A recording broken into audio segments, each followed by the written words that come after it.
Well, Postbank CEO Nikki Mbengashe says that just over 1 million social grant beneficiaries successfully transitioned from gold to new black cards. Around 1.5 million more still need to make the switch before Thursday's deadline.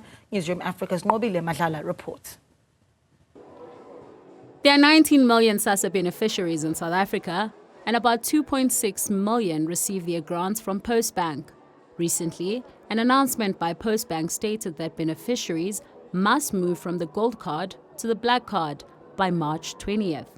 Since then, about 1.1 million people have changed their cards. The 20th of March only means one thing. It means that the Sassa yellow gold card or gold card yellow card will no longer be working. We are pleading with all beneficiaries to please not attempt to use this card post the 20th of March to access their grant. Your account number does not change. Your grant will still go into your bank account, but the ability to access this bank account with the yellow card will cease as of the 20th of March. However, the 20th of March does not mean we are stopping to issue cards. Postbank says they have over 320 sites nationally that will help with the process. However, for those who haven't migrated yet, going to the post office is an option. Beneficiaries can go to the nearest post office to access their grant over the counter. This process is easy.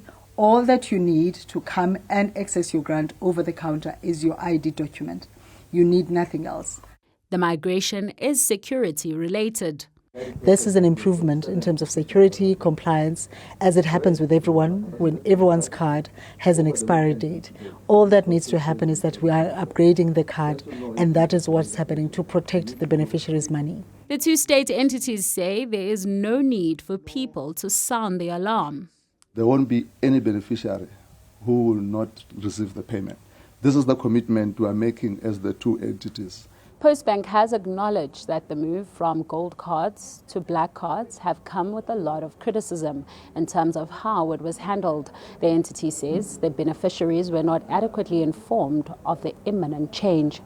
However, for civil organizations like #NotInMyName, the concern is that not all beneficiaries have their documents due to loan sharks. Our biggest problem is with the loan sharks and the micro-lenders in Malokishin, where a lot of people's details, IDs, number card are there. And we want to ask loan sharks to please release those things. You know, you've got people who are living far from places like Postbanks, cities and towns and so on. And it costs them money to go and get money. And it just continues the vicious cycle of then having to go back to people like loan sharks in order for them to survive. For Newzroom Afrika on Channel 405, I am Nqobile Madlala in Pretoria.